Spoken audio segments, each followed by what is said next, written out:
good afternoon. Yeah, good afternoon po sa lahat po mga ka-smile. Good afternoon sa lahat po. Naghatid ako ng pasahero. Ang pasahero natin nandoon na naglalakad na sa loob.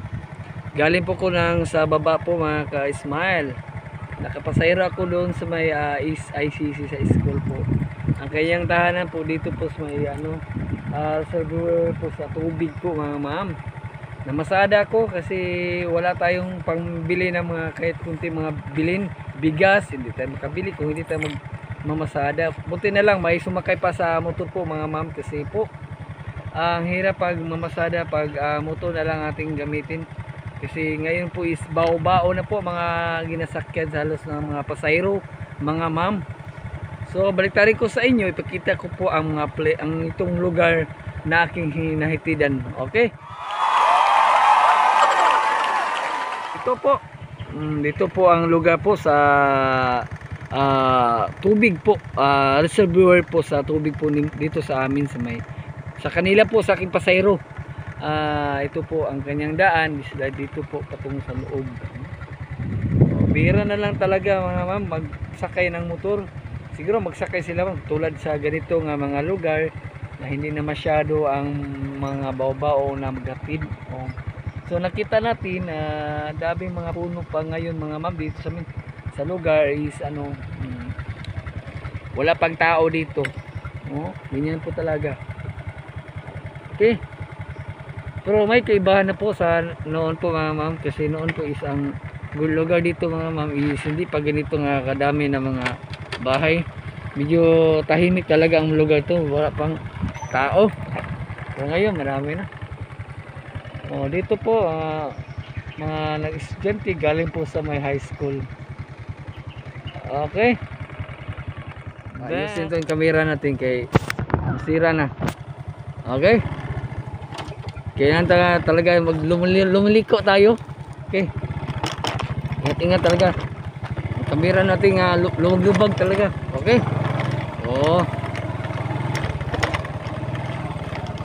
Ang hirap pamasada mga awang kasi minsan may mga aso maghabol sa atin. Kukurod tayo, kukurod mangguta mga awang. Gusto kayo diri usahay mo. So nakita to mga place. Wow, ganda naman po. Okay, ayusin camera, kurog kayo. Kurog kayo ba ako? Kurog kayo kay. Sincere ako sa camera ko ha. Okay, inutusan ko pakuha ng tirungan. Okay. Ay, ayusin ito na. Anong nangyari na? So, may kiba na pong lugar dito. Ito po ang Mungkado Village po mga ma'am. Dito sa Sama sa may Piplata. May kaiba na noon po. Noon pa subida doon diyan. Pag subida dia, pitihan luka dia sa mga ma'am. Pero karon medyo okay naman. Simentado na po. So ngayon makita natin ang daan. Simentado na rin patong pababa po. Okay. Ganyan po. Okay po. Hindi na press sa una nga mingaw kay din lugar. So ana kay dire sa una piti mingaw pa dire. Karon ko ana kay dire bang maliwalas na. Wapo kay view.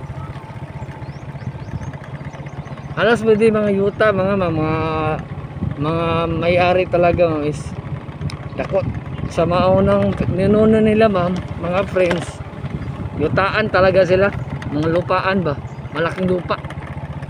Sila, ganito po kanila mga lupa, malaki. May iba po is binibinta na talaga dito iba mga lupa, hindi natin alam. Tulad nito, no? Pero fresh talaga ang aking naramdaman kasi sa kadami po ng mga puno mga ma'am. Kita natin ang mga ganyan ng lugar. Inaayos na nila siguro gawin ng exhibition. Hindi ito alam, binibili na ito. So pababa na tayo. So hindi na tayo mag-video kasi bawal kasi tayo, madisgrasya tayo. Sige. Okay, kita dito. Po sa pagdating ng alas 12, init talaga dito, ma'am. Siyempre kay ano good ka ng walang sabod. Oh. Naalala ko doon mga ma'am, ditong lugar po mga ma'am is daming mga puno diyan.